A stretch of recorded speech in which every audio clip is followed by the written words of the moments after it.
If you don't read the newspaper, you're uninformed. If you do read it, you're misinformed. What is the long-term effect of too much information? Information, I just need some information. I've been dying. Is it lack of education? I've been reading without any transformation. I'm addicted. Is it overstimulation? Hey. Welcome to the Sixth Sense Report. Hear ye, come one, come all. You are listening to the Sixth Sense Report with Joel Nikoloff and Darnell Samuels. Bro, we're going way back with a classic here. Yep. We're going to talk about good old... My name is Kanye from the Rocker fam, where the Glocks on jam, but when we pop, they scram. We showed you on the champions how we get down, so don't twist your lip up like Bobby Brown. Oh, well, that was a classic, but I was talking about the OG who helped us start the show. Oh, you mean Anthony B. Mitchell? Yeah, buddy. Okay. The podcaster extraordinaire. The maddenmitchellmedia. The album review guy. But why don't you say hello, Anthony, and let the good people know you're here. What's going on, guys? What's going on? Let me say first off, it's cool to be a part of this because I remember when we were starting this off and you guys were recording in my living room. We have the pictures to prove it too. So no, this is good. So so without Anthony, there would be no Sixth Sense Report. Yeah, facts. This is true. But yes, partially true. But I think what you guys have, the idea that you guys started off with, was perfect already as it was. I kind of just was there to kind of help nudge it along. So to see where by nudge it on, you mean with it? You mean you actually did all the grunt work to make it a podcast? But yeah, sure, nudge it along. But it was we'll call it that. Right. But it was an honor, and the fact that I get to be a part of it in this capacity is really dope, really cool, kind of full circle situation. So, congratulations on continuing, and looking forward to still hearing more episodes. Yeah, thanks, man. But we don't just have you on the show for your good looks, and because you're one of our inside man, you're our inside guy. But and we're not on video, so your good looks would be irrelevant. But yeah.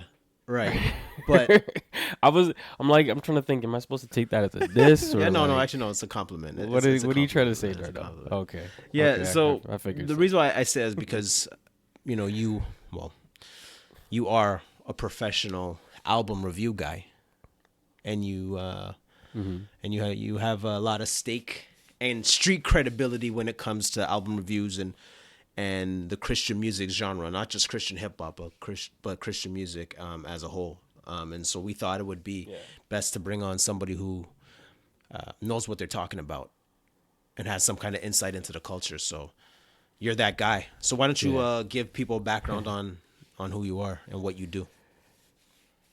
Yeah. Well, again, like the guy said earlier, I'm Anthony B. Mitchell, and I mean, essentially. My start or my love for music kind of just started, at a young age, growing up listening to mostly gospel music. And then as a musician later on, or a drummer, my dad actually encouraged my sister and I to listen to music outside of what we were familiar with, which was mostly gospel music and some jazz here and there and a little bit of reggae. But, I started diving into rock and started diving into dance and you name it, even country music, and just trying to take it all in. And then of course I had a point in my life where I was like, it was all hip hop. And funny enough, the guy that we're going to be talking about today is one of the reasons why I really got into wanting to make to be a producer or a beat maker. He was one of the reasons why I was so excited about playing around with Fruity Loops or Reason, for those who know about, those digital audio workspaces that are out there. And now leading up to this today, where I actually work for an organization called Overflow Ministries Group, where I basically curate Christian playlists. So whether it's hip hop, whether it's reggae, whether it's pop, or even soca, you name it. I'm really trying to dive deep and digging and finding really amazing artists that, glorify God through their music. Okay. And what about your work with the famous and legendary DJ Wado.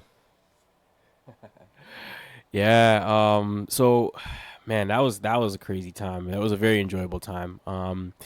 I actually, it started with me doing a co-op for University of Toronto's radio station. And from there, I was like, I definitely want to get into radio. And I studied radio and broadcasting at Humber College.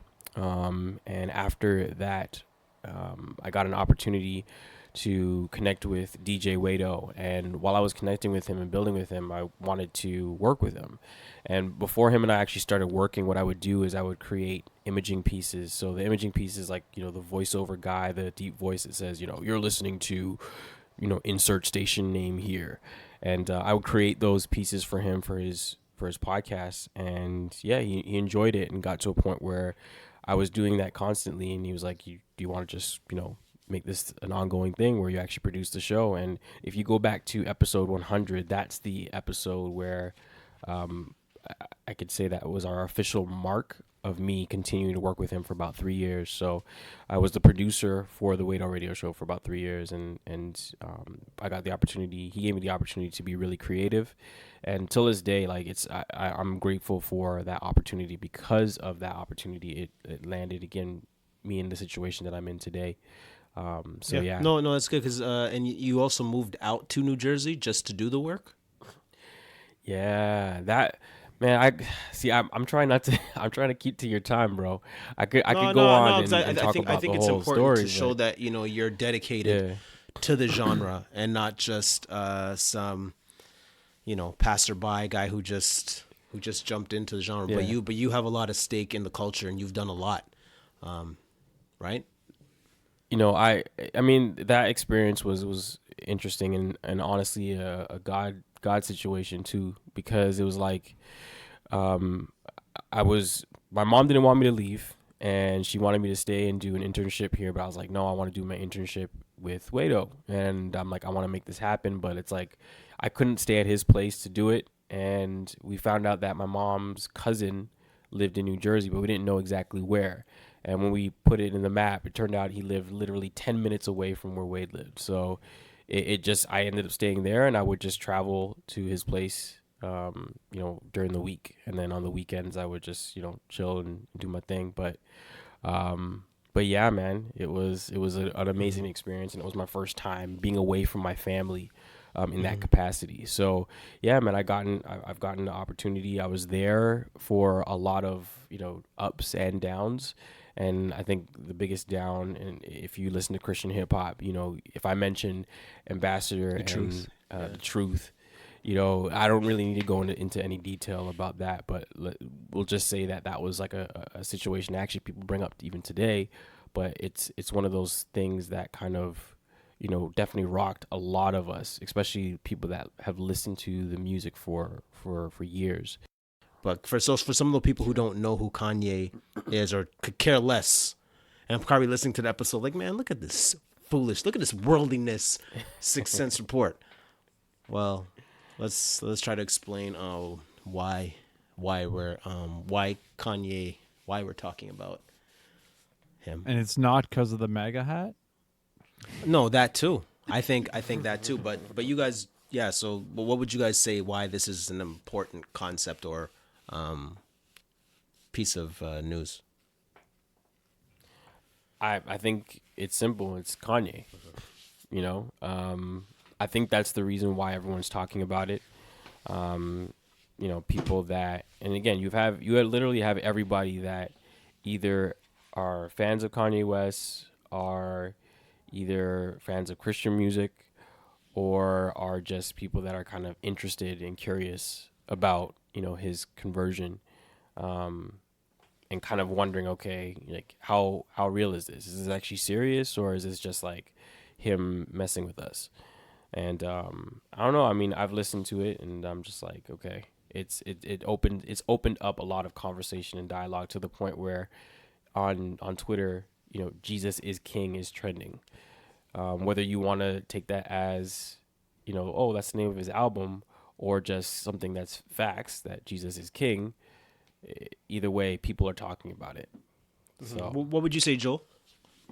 I mean, it's, I've heard a lot of people be really reserved, like leading up to the album release, like a couple like cross politics shows and whatnot, or Fight Laugh Feast Network, just talking like, with a critical eye towards him because there's like such a spotlight on him.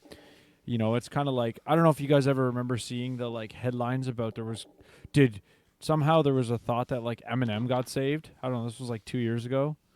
Oh yeah, I remember that. Actually, I think there's a track on there's a track he did like years ago when he was really young. I think that was considered potentially a Christian. See, that's why we have you on the show, man, because I didn't know that. Yeah, I didn't know about that. But I could be incorrect on that. Yeah, it could be. I remember someone, but it could have been a reach. No pun intended, but it could have been a reach. So yeah, I could be totally wrong about that. But my point was like, there was this like buzz around, is Eminem saved? And so I just thought of like, it was a bit of reminiscent of like that kind of like, when it first came up, there's a lot of like critical, sort of reserved, like, wait, I don't want to judge anyone. And everyone's kind of been like, okay, I'm not going to say anything until we see fruit or we see like, substance, because for the most part, it was very like almost rumor-ish or gossip-ish in the way that we were hearing about it. And you're only getting a snippet here and a clip here, right? But now, like, I mean, you take, especially for Kanye being an artist, he puts out an album, it's I would presume his recent life on display, because that's how he portrays himself most of the time, right?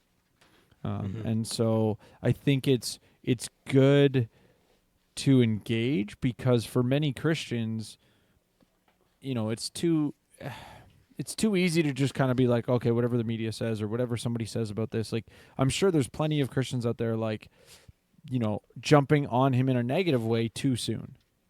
And then you've probably got too many Christians jumping on him in a positive manner, like overemphasizing this just as like, jumping on the bandwagon kind of idea. So, definitely. Yeah, I think discussing the album actually gives way to evaluate where he's at and what does this mean. Yeah, I would add that the reason why this is important is because I would say Kanye is an icon. And when I mean icon, I mean a person that like transcends their genre. So like, for example, I would say Allen Iverson is an icon, because it's not even about basketball at that point, about his impact on the culture as a whole. So like for Kanye, we know, right, he has his own fashion line.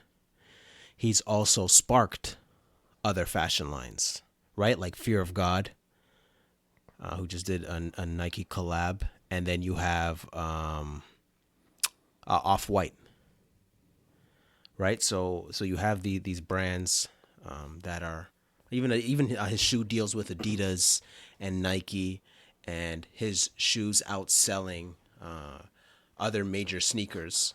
And it's one of those things where like everything he touch is coveted, and a person that wields that kind of power and that kind of influence, you can't ignore him. It's kind of like Paul, reciting the poets of his day and being aware of who's who and what people are listening to.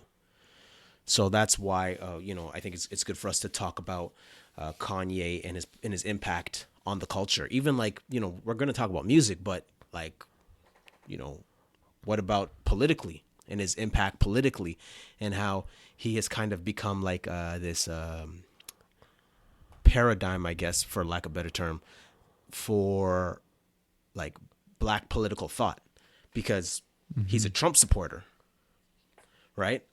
And, so he's a Republican. So it's one of those things where people are like, okay, well, whoa, black people are supposed to hate Trump. So how can you have this guy who wields so much influence be aligned with Trump, right? And then, he's catching a lot of flack for that. And even his peers have kind of, in a sense, turned on him, but he's kind of stood on his own and spoken against his peers and against most of the black community that has spoken against him. But for those people, other blacks who he represents, that's a big deal. And that's a good point of discussion for people who are saying, okay, well, Trump's a racist and, no black person can support him. So that's the start of a good conversation. Now, on the flip side, on the other side of the coin, and now he's a Christian, right? Following this, supposedly white Jesus.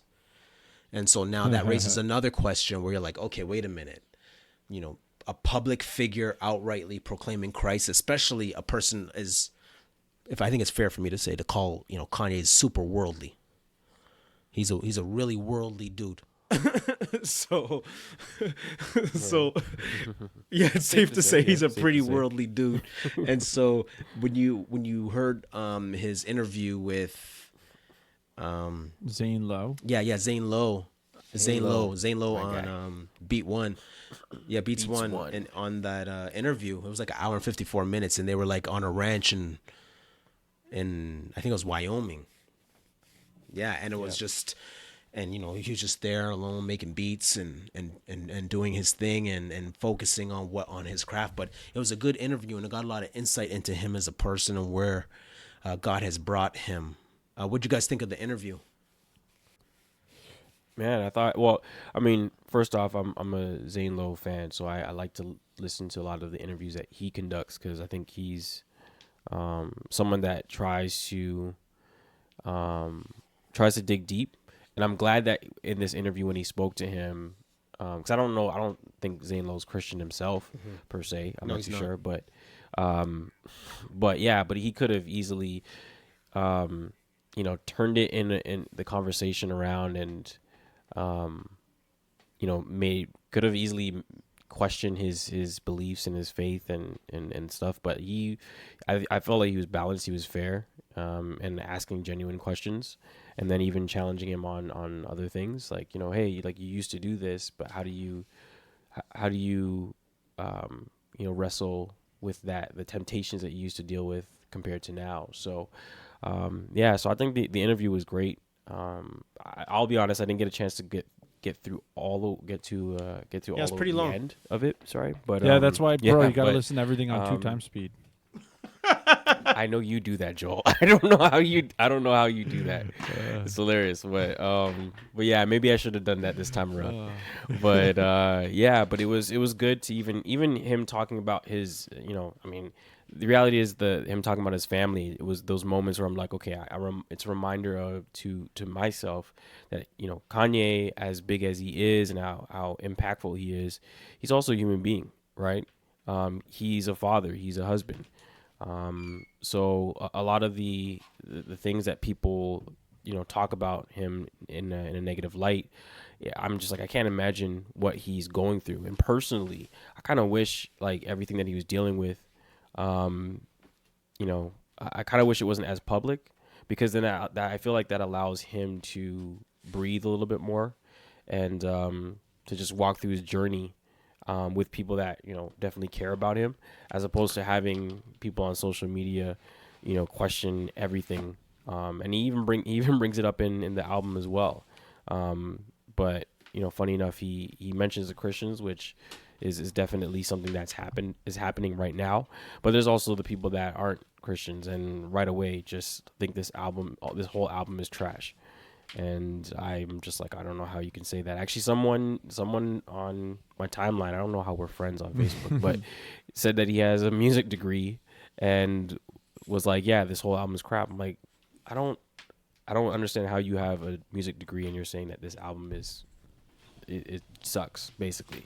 I'm just like, it wasn't a horrible album. I mean, probably could be better, but I think you got to realize again that he's coming from a place where he's new to the faith technically, or he's reborn, or he's being reintroduced into the faith again. Because I think that was like late in the Zane Lowe interview. I think near the end he was mentioning his dad being saved or something. So right. I'm guessing he has, and think of how old he is. Culturally, he would have had some, even let's say, Christian moral ethic instilled in him coming up Yeah. through the school system probably in the time that he did. He's a little bit old. Actually, maybe not, because he's not Right. that much older than us, I guess. Right. And then, well, also even going back to just Jesus Walks. Like, I mean, you know, that was like, for a lot of people, that was like, oh, he's Christian. And a lot of people, Right. a lot of Christians wanted to claim him to the point where I believe, I'm going to have to double check this afterwards, but I believe it was either the Stellar Awards or the Dove Awards were going to nominate him for an award. And a lot of the Christian hip hop artists back then were upset about that because there were no hip hop categories back then, because a lot of people thought the idea of Christian hip hop was wrong. It was bad. Now, obviously, people aren't necessarily against that, because you have labels that are still, that are forming and that are being created and are a part of these award ceremonies that aren't just Reach Records. So yeah, it's just interesting how that works. But yeah, from Jesus Walks, I think that's why I say reintroduction, because there was something there. It just, he just wasn't focused on it, obviously. So now that he's focused on it, I think this is a showing of what he's been feeling and this change. So I think what's going to happen now is now it's going to be interesting to see what happens when he comes out with another project, or if he does come out with another project. So I think I can't remember the title. I think he's planning to drop a Christmas album, Jesus is Born, or something like that. So I saw that title, but I don't know if that was, I didn't read into it, so I don't know if that was that real, or I'm not sure, because I didn't read into it. I just saw the title and I was like, okay, I don't know if I believe that. I think I think there's just so much hype around the situation. I think he said it in at the end of the Zane Lowe interview, if I remember correctly. Unless I'm trying to remember if I listened to anything else today, or if I just listened to the Zane Lowe. But I did hear it come out of his mouth that he's planning to drop it for Christmas. Jesus is Born, I think, was the name of it. So if that's what you said, the headline you saw. So you know what, that would make sense, because I think the cover for the Jesus is King, album, I think it said an A side. I'm gonna have to double check that. But, okay, yeah. So this would be like B side is Jesus is Born. Yeah, probably, because that would make that would make sense, actually, if that's the case, because someone brought it up. I'm just gonna double check, but someone did bring it. New songs. I think it was the AR1331A. Yeah. I think that, I don't know, that might be the A side. I'm not 100% sure, but we'll. Yeah, I saw that. We'll I didn't know what that meant. Again, usually during these, I'm not 100% sure what it means, but I think someone did say it was audio recording, AR1331, and then someone else I know kind of digged even deeper about the 33, and I don't want to get into that conversation. That's deep conspiracy theory. But yeah, exactly. And I'm just like, okay, but yeah, it's a possibility that that could be the B side. So we'll see what happens. But ultimately, like I said earlier, to you guys that, like, I'm kind of over the conversation, but because it's you guys, I want to have this. I don't mind having this conversation and dialogue. But personally, I'm just like, yeah, we'll wait and see. I'm too busy worrying about, my life and what's going on to be stuck on it. So the Zane Lowe interview, I thought it definitely gave me a lot of insight what led up to this album. Even, probably the last like 3-4 years for Kanye, just in, his experience with, the public with respect to, I think he said he was like, did he get hospitalized for mental illness? So, yes. What that meant. And he was saying, like, I think, even when he went and met Trump, like, people are just, oh, he's crazy, right? Like, they're just like throwing that around. Right. That's being thrown around as like just a way to dismiss him. So I would say for Christians, you're going to see that probably come out more and more with respect, especially if he continues down this path of, promoting the gospel, promoting Christ. The thing I thought was really good, you definitely saw an aspect of humility to Kanye's character within this interview that Right, and that wasn't. yeah, not it's usually foreign there. to everything I've ever seen about him. I think even go back to the Taylor Swift scenario as a prime example. Oh yeah, Right? Like that is well, but Legendary. like that is the total opposite of being humble. And even though it wasn't about him, the fact that he was willing to be like, okay, my opinion here, I need to tell the world, right? Like that to me is an example of like the lack of humility. And not in a, not trying to be overly critical of him, but just like there was and when I say humility, I don't just simply mean like not prideful, like humility and like with respect to even the talking about his sexual addiction and pornography and stuff like that. Just Yeah. like the transparency to me was like, as someone who like I didn't follow Kanye a lot, but I knew who he was. I listened to probably almost most of his albums, not lately because I haven't really listened to much hip hop in the last like 5-10 years, but coming out of high school and through university, every time he dropped an album, I got to check it out, see what it sounds like, check out his stuff. There's you see that he's a different person, and like you just see there's a reshaping of his character. And to me, this interview, like you can't walk away from this interview and be like, oh yeah, and there's no way he's saved, or in a manner of like he's engaged with Christian community and it's having an influence on him. Right. So that was a big takeaway for me. It's from the Yeah, I think even going back to that conversation about the pornography part, like I think that was definitely the part that I was kind of like, oh wow, okay, he's really going in on this, and yeah, that was the part for me where I was like, okay, yeah, there's definitely a change. It seems like he's really even just thinking about what he used to do and what he considered to be a god. I mean, even including himself, But I feel like there's parts of him that's still very similar.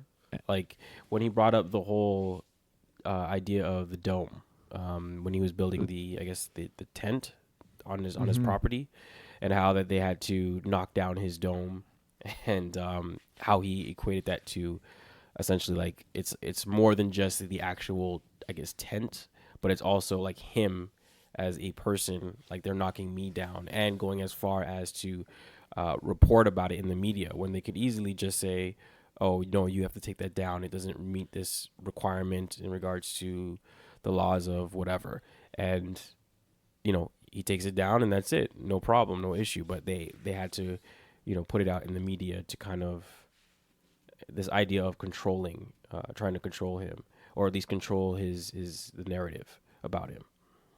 So I always think those things are interesting, but I definitely feel like he's going through a lot. And I think as if we know anything about the enemy, about like the enemy's always attacking in any and every way. And I feel like even up to his family is going to be caught in the crossfires of that, because of even the conversation that him and Kim had about the clothes that she's wearing and how he feels about that now. And she even had a she mentioned and replied to him that like, well, like you essentially created this, like you're a part of this. And how do like you're going through all these changes and everything, and that's great, but like I'm not there with you. So right when I heard that, I was like, man, the enemy's gonna be working overtime just to right. That's a good point. Yeah, and every crack. So this is the reason why the conversation, if I'm having a conversation about Kanye, if it's not about praying about him and his family, I don't want to have another conversation about it, because it's like it's serious. I think anybody in any situation, if there was an attack on their family, you'd want people to pray for you. Who would not want people to pray for them in those situations? So I really feel like because of where he was before, and and how high up he was, he's essentially in this right now in this free fall motion. So while he's free falling, people are attacking him, and he's trying to. It's like he's trying to get back to, getting rid of all the things that he knew before, and really just be in service to God. So it's gonna be an interesting walk, but it's the reason why I said earlier I kind of wish it wasn't as public, because it'd be very difficult. But again, God gets the glory in all these situations, and I don't know what he has planned. I mean, I would have, if you'd asked me, years ago that Kanye West was going to be making a gospel album, I would have laughed at you. Same thing. Well, with Snoop did. See, I was just about to bring up Snoop Dogg, but even that too. But Snoop that situation was a bit interesting. What about the DMX one? And I always tell people. Sorry. Okay, before we go to let me finish my thought on Snoop Dogg, because with Snoop Dogg, his situation was he didn't come out saying that he's Christian now. He made his album because I believe it was either for his grandmother or for his mom. He wanted to make her an album because I guess the music that he's made in the past, she couldn't listen to it, so he wanted to make something for her that she could listen to. And if you listen to the album in full, there's only maybe 1 or 2 tracks that he's actually on, but more or less the other tracks are just features from other prominent gospel artists. So no, I never really accepted that. Same way where, he came out with the whole Snoop Lion thing, and I was like, oh, how long is this going to last? And of course, it lasted 1 album, and that was that. Oh yeah, Snoop Lion. But yeah, I know I don't equate Snoop Dogg's situation to Kanye's. It's definitely very different.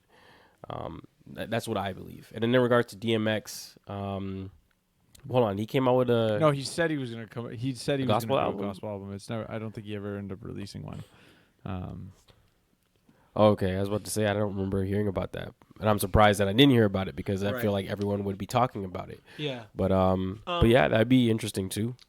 So Anthony, can you kind of expound on the impact and the arguments that happen in the context of Christian hip hop and this album coming into the sphere of Christian hip hop, even though Kanye wasn't trying to do that. He was just trying to do what God is, what reflect what's going on in his life.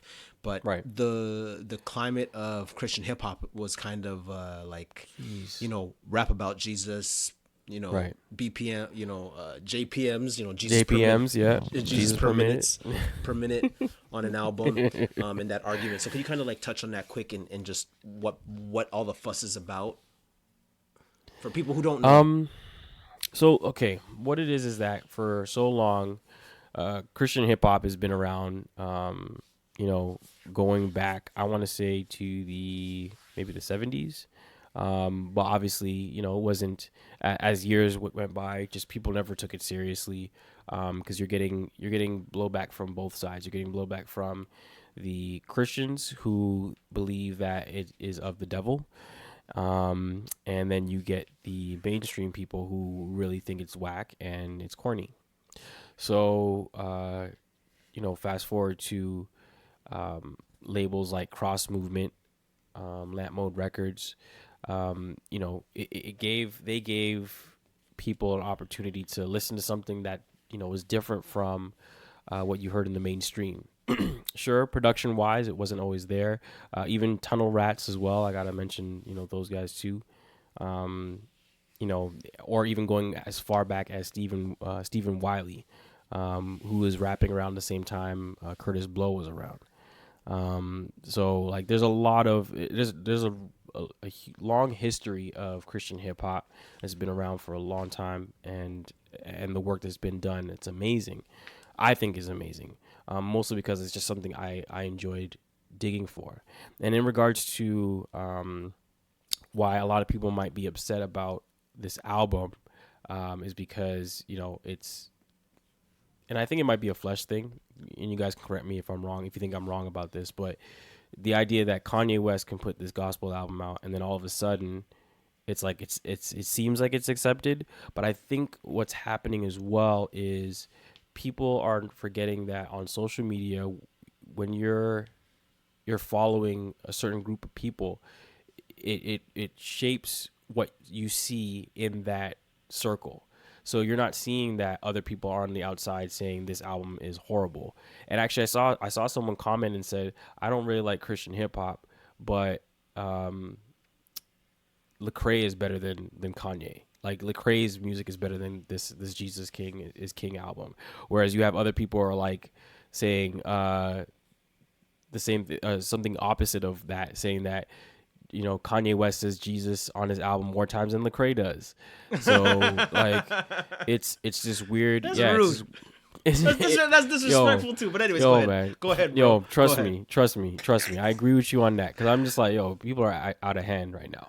But again, I think it's because people are so attached to a lot of these artists. Like, let's be real. Like, growing up, Lecrae, The Truth, Ambassador, Shai Lin, Timothy Brindle, the list goes on in regards to the artists that we would listen to and that we enjoyed. So to have someone like Lecrae, who was, pretty prominent, in like the thousands, like early 2000s, like 2006, with Jesus music and just, I'm sorry, 2006 wasn't the year Jesus music came out. I don't think. I gotta double check that again too. But just the fact that he's been around for a long time, and then to have the switch where Reach Records started doing that thing where they're like, oh, we're not Christian rappers, and that conversation. Sorry, I feel like I'm jumping all around. I apologize, but the reason you gotta also understand too, the conversation of, are you a Christian rapper or a rapper that is Christian? A lot of people, you have one people on the side who think that it's important to talk about that, whereas you have other people on the other side who don't want to be put in the box. And I think the people that consider themselves rappers that are Christian, the idea was more around not exactly wanting to shun away from the idea of like, oh, I'm a Christian, or being ashamed of being a Christian. It was more because you saw Christian hip hop, and right away anyone saw that, it was like, it's corny. There was no opportunity for anyone to listen to the music and take it in. Just right away off top, it was just corny. So I think a lot of people wanted to be just like, well, I'm a rapper, and my views come out in my music, so I'm a Christian. Which a lot of people argue. I'm a rapper with who is Christian, not a Christian rapper. Right. So, and I think the idea with Christian rapper, it was exclusive to people that are Christian. But there was arguments brought up like, well, you wouldn't, if someone is Muslim, you wouldn't say they're a Muslim rapper, you just say they're a rapper. And let's be real, like even Wu-Tang, like Wu-Tang Clan was it 5%? Yeah, 5%ers? Yeah. Right, they weren't called 5% rappers, right? Like they weren't called that. They were just called rappers. They were a part of the hip hop community. So I think that's what that was the issue. Now, fast forward to today with Kanye dropping this album, you have a lot of artists who are like, we've been here, we've done this, we continue to do this, but no one is giving us, no one's bigging us up for doing that. And then you have the other people that are like, this is corny because it's Christian. So it's weird. Again, this is a representation of my timeline, because I have a mixture of different people with opposing views.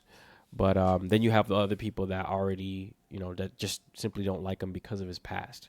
So whether it's because of the MAGA situation, because of the comment he made about slavery, because of, people think he was a part of Illuminati, because he called himself Jesus before.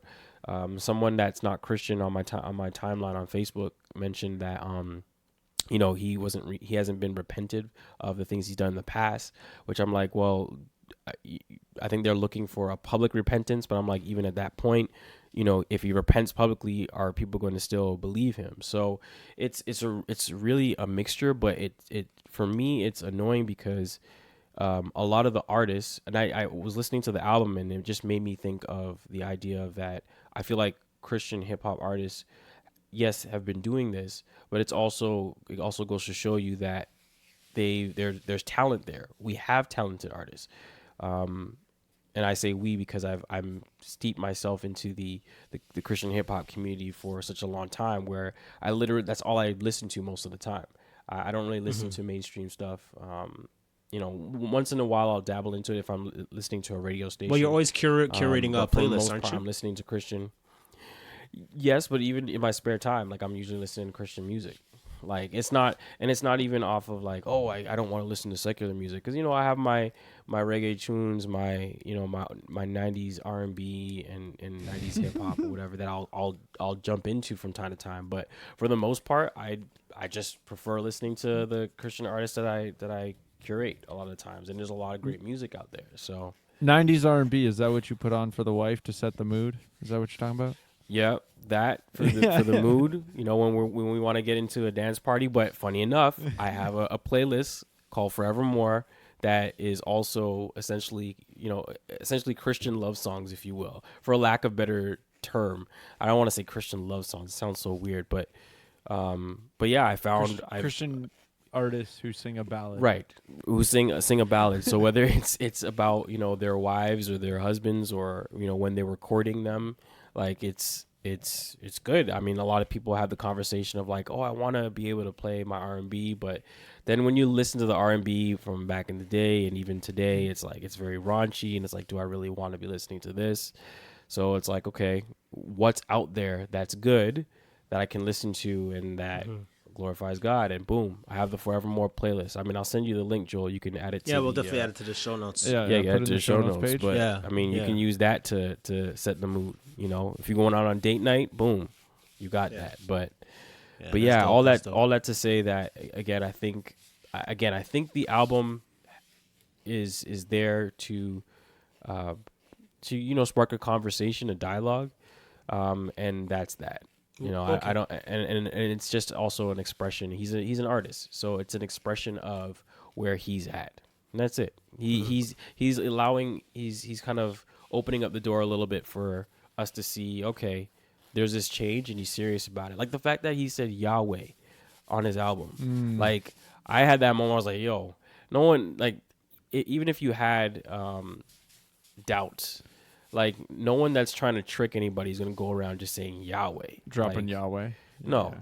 like it just doesn't make any sense. It's the reason why I'm just like, yeah, I think we need to just focus on praying for him, and then also continue focusing on our own lives, and dealing with the things that we are dealing with. But ultimately, man, this project, I believe it was a great project. I will listen to select songs from it, and then also another thing is, I asked myself this question. I was like, would I add his album to any of my playlists? And I made the decision to say no, because my mission was always to give artists a platform that don't usually have a platform. So quite frankly, Kanye West doesn't need to be on, you know, the hip hop playlist that we have. He's doing well. He's already on Spotify playlists everywhere else. So him not being on our hip hop playlist is not going to be, I don't think he's going to really bat an eye at that. Right. Okay. So- That's good. So what did you guys think of the album? Well, I would say, you know, I pretty much listened to it today on repeat just to like totally take it in. It's weird for me. I wasn't able to do this, but I always said if I really wanted to like take in an album, I had to have it in my car just playing on repeat, because I just became so immersed in it that I like started to know the album. But you know, so I would say like I don't have I would say enough hours of listening to judge it as well as I normally would. But I would say I think phonetically or you know, the sounds I enjoyed. Right? So the way the album sounded, you know, it sounded of high quality, which helps, of course. But in general, like as I listened through the album, I wasn't like, oh, this track is so annoying, turn it off. Right? Like I wasn't skipping through any of the tracks. And there was a few that stood out to me. I love the fact that you know, Kanye got clips on a track Oh, together. I was gonna say, I love how we Push everyone, T and everyone Malice. basically looks over the idea that there was a Clips reunion without us even really thinking about it or noticing it. Yeah. Like it's just, Like, it's just yeah. I'm surprised hold on, no hold on, one's hold on. really talking about Context. For those Okay, people, so for- hold on. for For those Christian- people who Yeah, don't yeah. know who the Clips are a rap group from Virginia.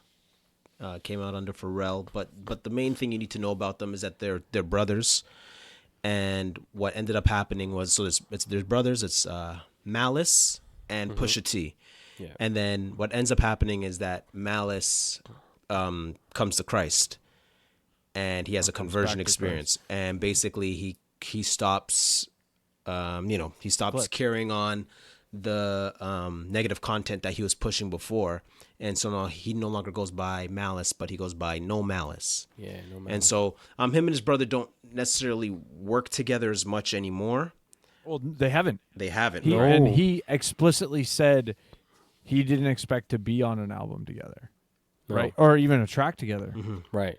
That's why Because- I'm surprised no one has talked about that. Again, maybe it's because it's the conversation around Kanye, but I'm just like, we're literally, I might post about it and see what people think, but I don't know. I'm surprised. I was like listening to it. I'm like, wait a minute. I just realized that was Pusha T that was rapping. So, Yeah. but yeah. Well, who and it knows? comes up in the Zane Lowe interview, only briefly, but he's like, Kanye, I think Kanye said, this was like, essentially Kanye was the only way he was going to get both of them on the same track. Because Clips is now doing, Pusha T is now doing a track that's in line with No Malice's worldview.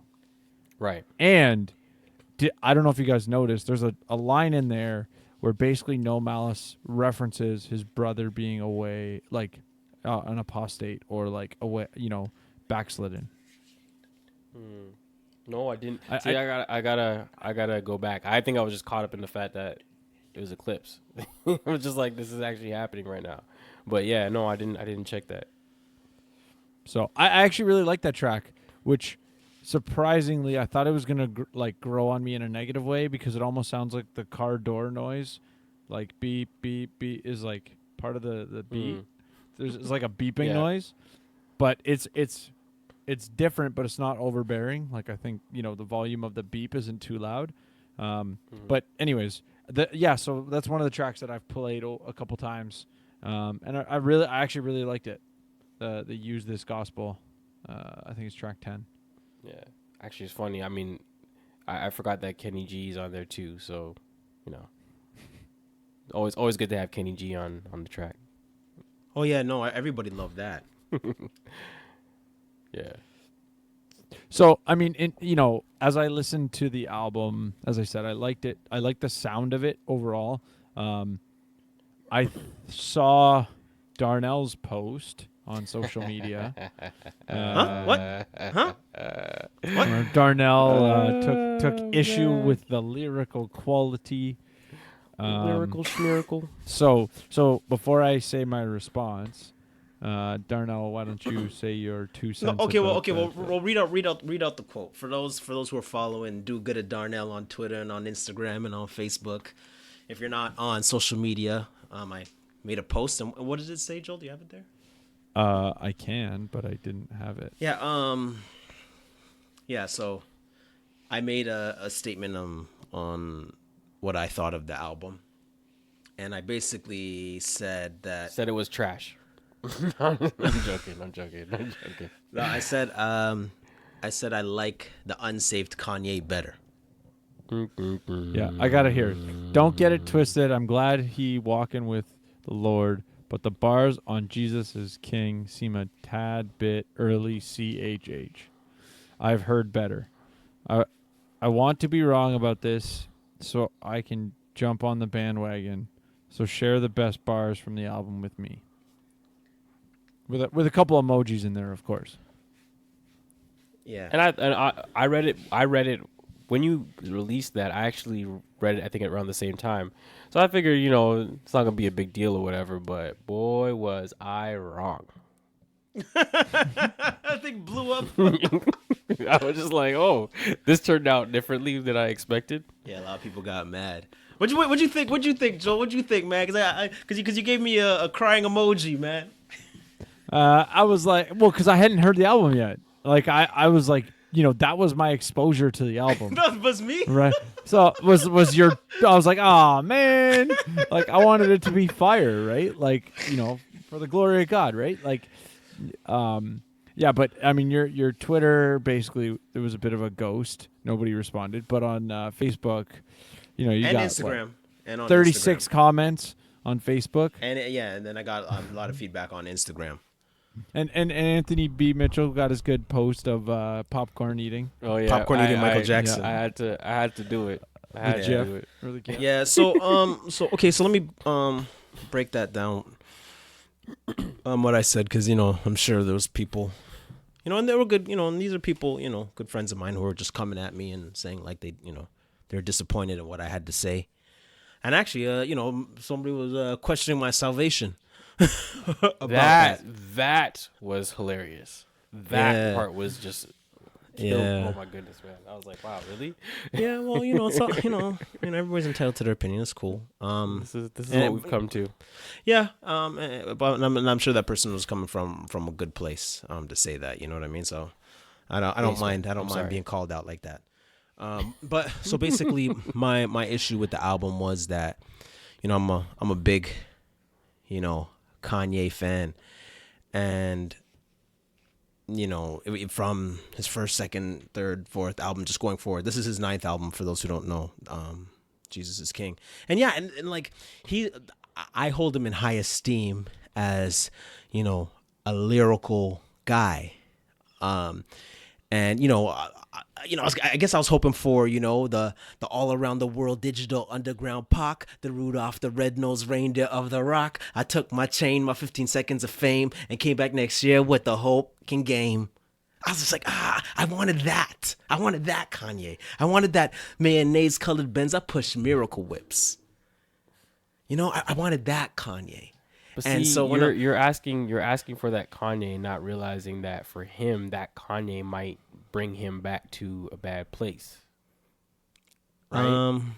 Don't you think? I mean, I want you to go into the argument, because I do like, we've had this conversation many times before, and I do like your argument in regards to, why does Christian music doesn't have to be subpar, right? Bring your best, right? Yeah. Why are we always expecting lowering the bar? So. And so the context is this, because for those people who don't listen to rap, some of our listeners, rap music is not like any other genre. Every other genre is based on how you sound, but rap music is based on how you say what you say, and just like the lyrical punchlines and double entendres and so forth.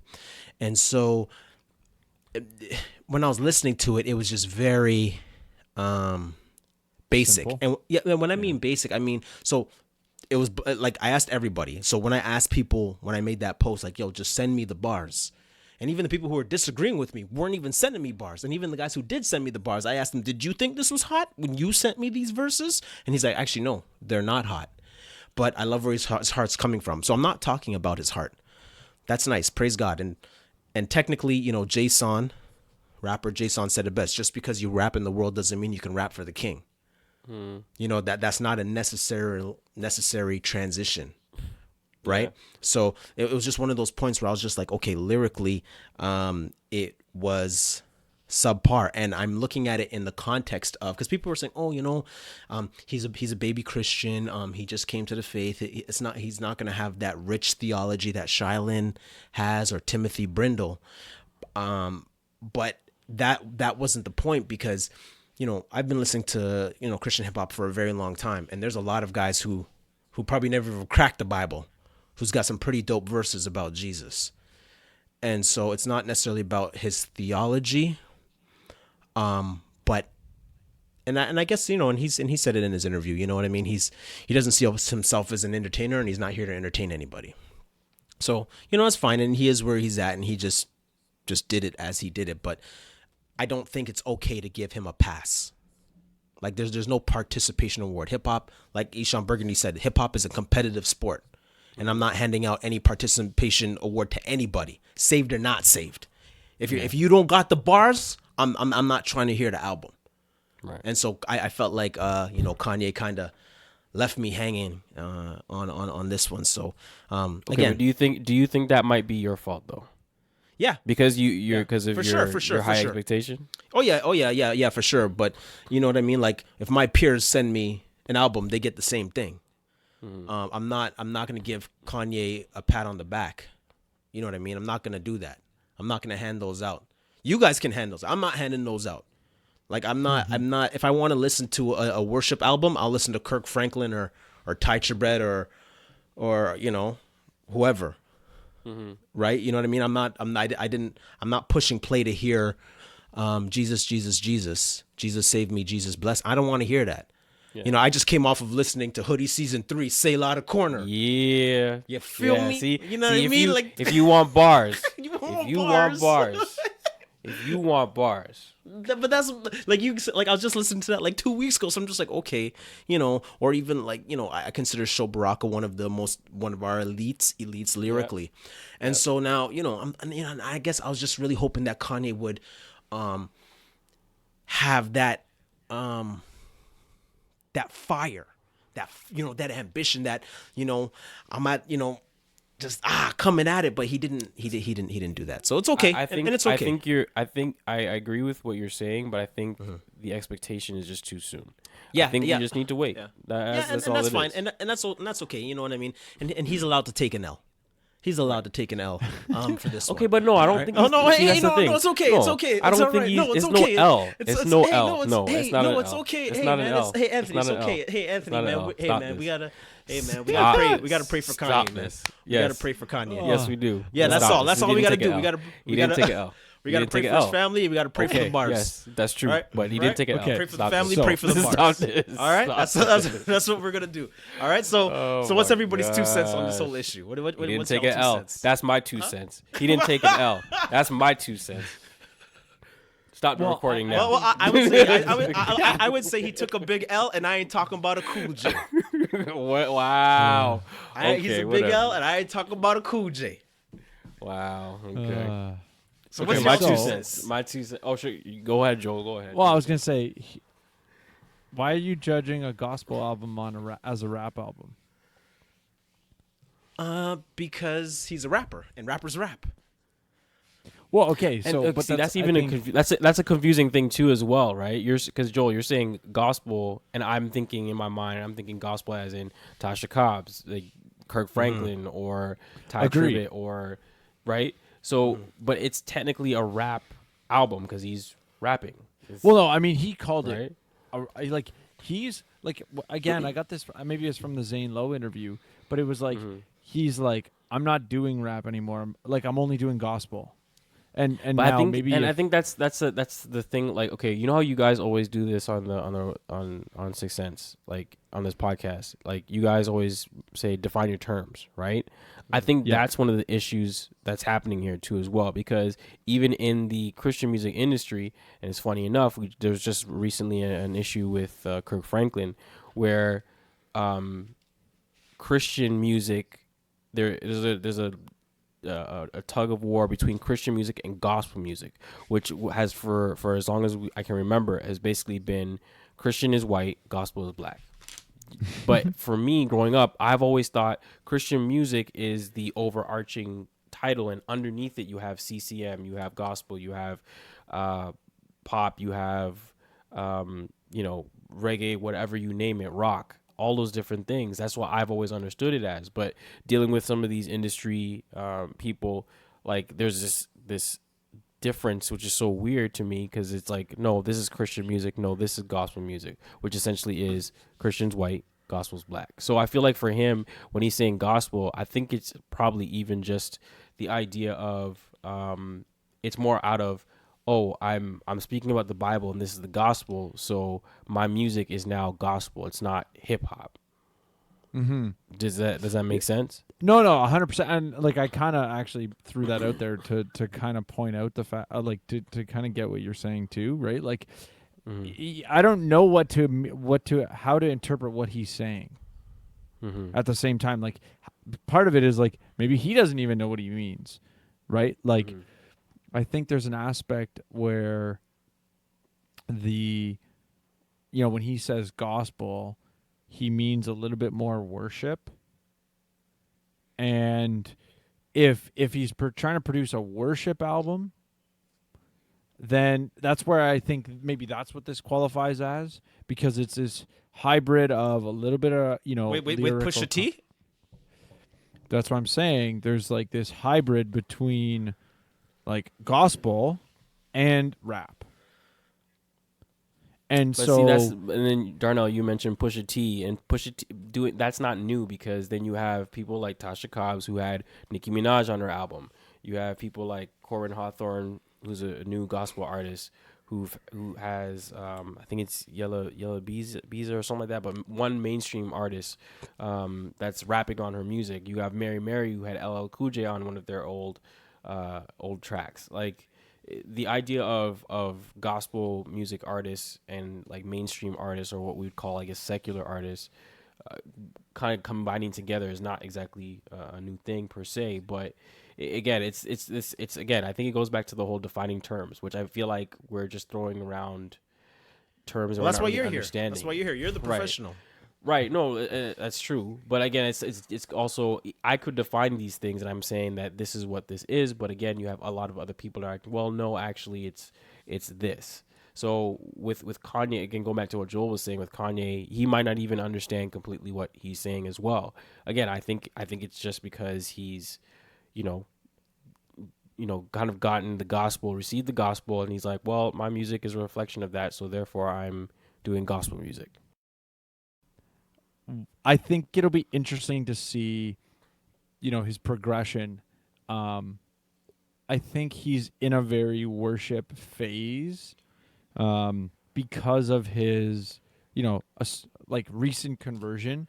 There's also the whole, he's referenced this album as Sunday service, right? And so I'm curious to see if in the future he actually produces let's call it a Christian rap album, and then you can actually maybe judge more in lines of maybe what Darnell's hopes and expectations were.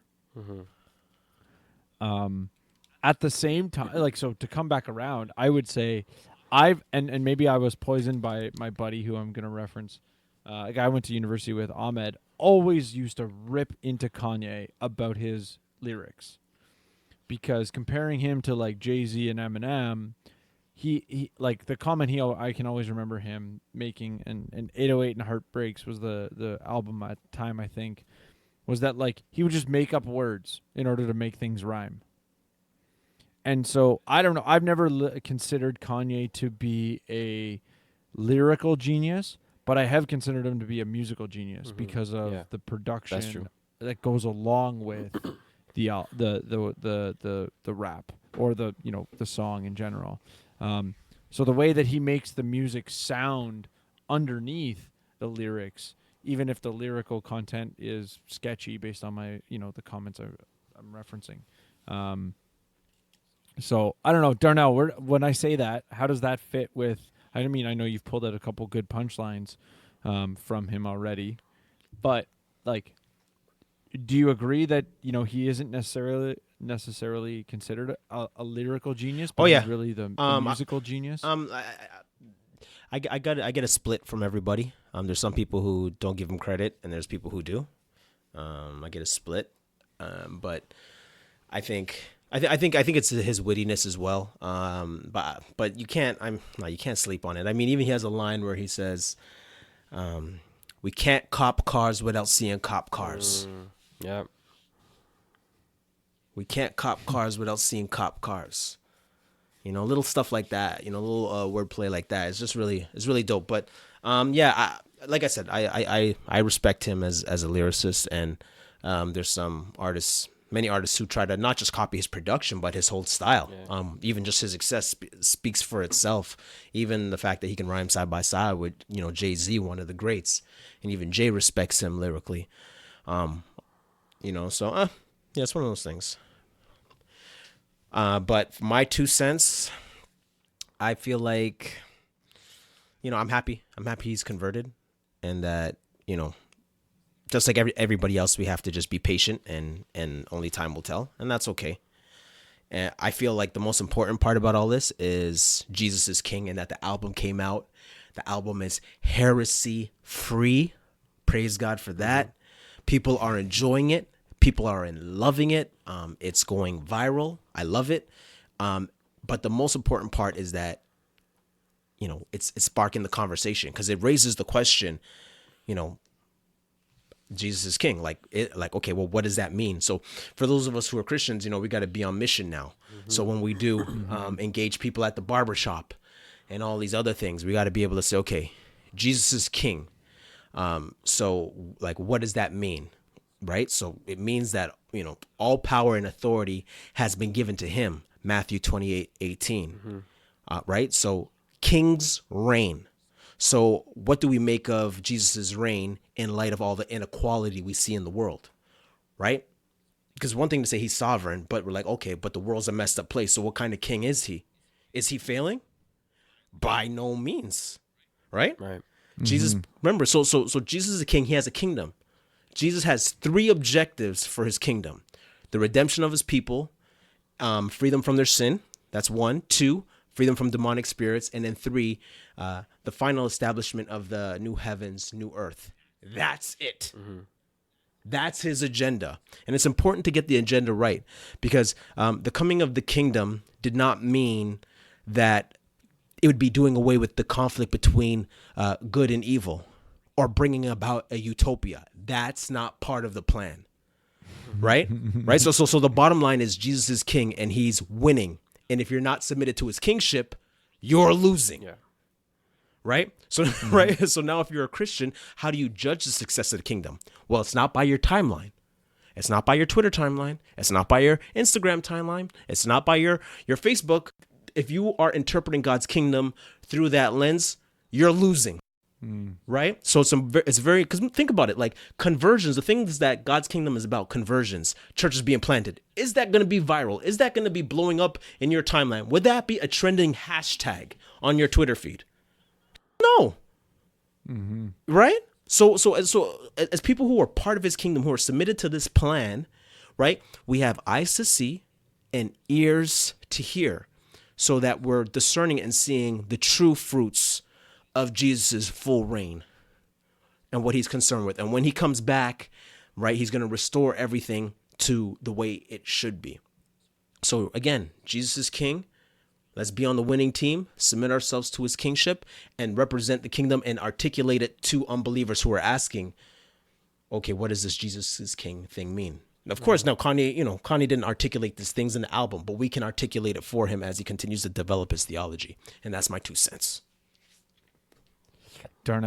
Preacher Darnell spitting fire. Bo, bo, bo, bo, bo, bo, Spitting bo, hot bo, bo, fire. da, da, da, ha, shabak, ha, da, da, da, da. Now pass the collection plate. No, really, I'm not kidding. Pass the collection plate. We need some support, financial support for Six Cents Report. So all the Six Centers out there, man. Look, man, we need some financial support, man. Yeah, I forget ain't those preaching for free. 5%ers. Right. Huh? Wow. Forget those 5%ers. Forget those 5%ers. It's all about the 6 centers right now, man. Well, Anthony, thank you for coming on, man. course. Let the people know how they can reach you, man, and what you're doing. You can follow the work that I'm doing on Overflow Refill on Instagram, Overflow Refill on Twitter as well, and on Facebook. But I will be honest, right now we're working mostly off of Instagram. You can follow us on our playlist on Spotify under Overflow Music, as well as Apple Music. If you just type in Overflow Music, you'll find our playlist there and our user page there too. So and also we have a podcast currently called Beyond the Music with our host Josh McCabe.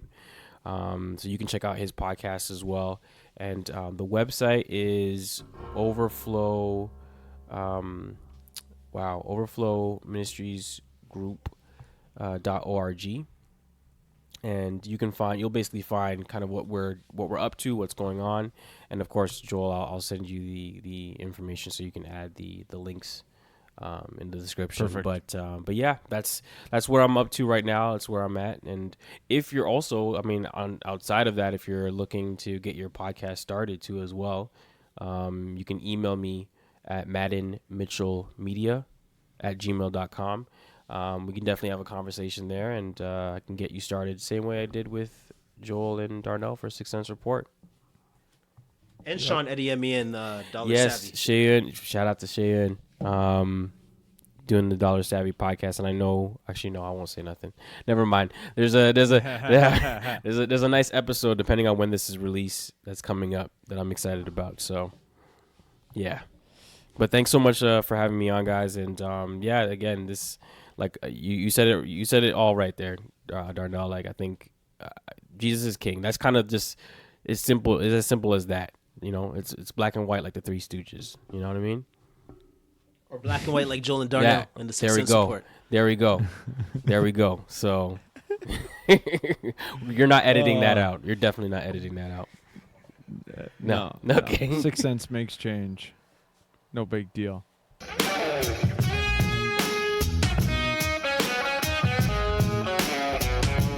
We're living in an age where someone could be fired for what they think if they say it out loud.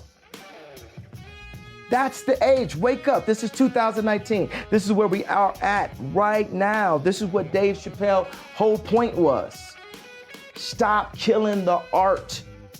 The artists are supposed to express themselves, to be able to have that eternal 3-year-old at all costs. People say, oh, this is gonna kill your brand. But my brand is expressing how I feel, whether it's in line with what you thought the brand was even 2 days ago. A smart man has the ability to pivot and say, I think something different now. I don't think this because this was the culture. I don't think North should wear crop tops just because I had her wearing a slip dress when she was 2 years old. I think and feel differently now that I am Christian.